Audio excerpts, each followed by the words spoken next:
seen now for a number of cycles is that the American people just want to see work done here in Washington. I think they're frustrated by the gridlock. They'd like to see more cooperation. And I think all of us have the responsibility, me in particular, to try to make that happen. President Barack Obama will not have an easy time when dealing with the newly minted Republican-controlled Senate. Such is life, and such is history. This is nothing new, but perhaps there are good reasons why this president faces a much rockier road than others, and perhaps he needs to learn some lessons about schmoozing the other side. Welcome to MidPoint, professor of history and education at New York University, who recently authored an op-ed in the Los Angeles Times entitled, "Even George Washington Couldn't Get Along with the Senate." Jonathan Zimmerman joins us today. Jonathan, thank you so much for being here. Good to be here. Thanks for having me. So why is it that the Senate and the president, because everybody knows when they take control of these positions exactly what their job is, they know they've got to work with people, they know they've got to compromise.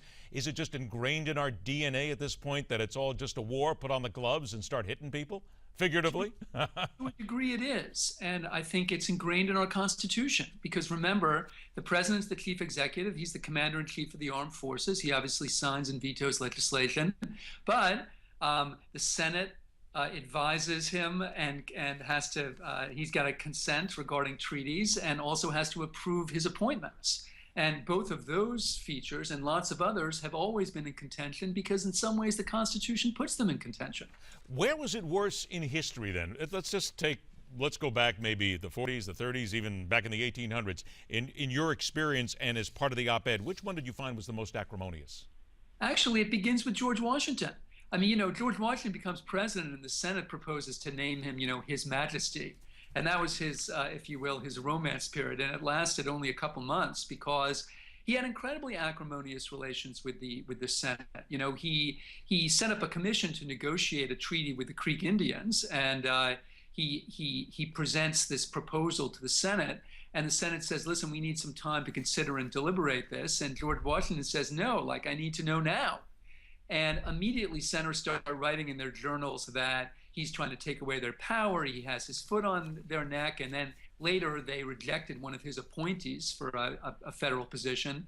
He goes to the Senate and says, well, why did you reject it? And the Senate says to George Washington, well, our deliberations are private, and by the way, it's none of your business. And after that, Washington resolved never to appear at the Senate again, and he didn't. I think maybe the current president might want to take a piece of history from that one. Is it as simple to say that this is all about, we always hear politicians go, I'm not a career politician, I'm going to go to Washington, I'm going to represent the people, I'm going to do the right thing. But when you get there, it is simply about ego and power. It's going to go to your head, doesn't make a difference who you are. But as you look back over history, is it just that simple? You get there and absolute power corrupts absolutely? No, I don't think so at all. I mean, I just think that the chief executive and the upper house of Congress, the Senate, I think often they see the world differently and they have different sets of interests, right? I mean, if you represent the state of Illinois, it's different from representing the United States. I think sometimes we exaggerate the role of personality in politics, and it diverts us from these structural factors that are, as you put it earlier, kind of baked into our system. It's a system of checks and balances, and that means a system of tensions. I also think this idea of schmoozing the Senate, as allegedly Lyndon Johnson and others were allegedly more capable of than the president, I think that's a little bit exaggerated too. If it were just a matter of schmoozing, we wouldn't see so much conflict between the chief executive and the Senate across time. But isn't it fair to say, though, that you've got to find a way to get the other guys to at least talk to you? Because as we look at this president, there's not many allies that he has up on the Hill. He doesn't really seem to communicate with a lot of members of the Senate. As a matter of fact, there are a lot of high-ranking Democrats who will say the president never even calls me. So at the end of the day, don't you have to come down off the high horse and at least try to be that individual right up with somebody, shake their hands and get to know them? Look, I'm not here to defend President Obama. Absolutely not. I agree with that, yes. And I think you can make a good case that he hasn't reached out to senators, especially in his own party, as he should have. My only point here is that he's not alone. And this pattern has repeated across our history. Take somebody like Franklin Roosevelt. I mean, Franklin Roosevelt had so many Democrats in the early Senates when he was president that they just did voice votes on everything. I mean, there weren't enough seats for all the Democrats in the Democratic side of the Senate, and they had to sit on the Republican side. Nevertheless, a few years into his administration, FDR is in massive clashes with the Senate. And by the way, not with Republican senators. There weren't enough of those with Democratic senators. Think about his court packing plan. The Supreme Court started to strike down some of his New Deal legislation, and FDR floated the idea of adding a couple justices to the court. And it was the Democrats in the Senate that went absolutely ballistic and called FDR their enemy. So again, none of this is to say that Obama shouldn't take more measures to repair relations with both Democratic and Republican senators. It's simply to say that we idealize, nostalgize, and distort the past when we suggest that other presidents had some sort of great schmoozing comity relationship with the Senate. They didn't. Let's go ahead and then learn from history. You're nice enough to bring us all this history, and you're right. I'm reading a lot of it. I'm going, oh, yeah, right, that's right. I mean, matter of fact, you bring up FDR there. Apparently, the one Democratic senator said, not as long as I'm alive.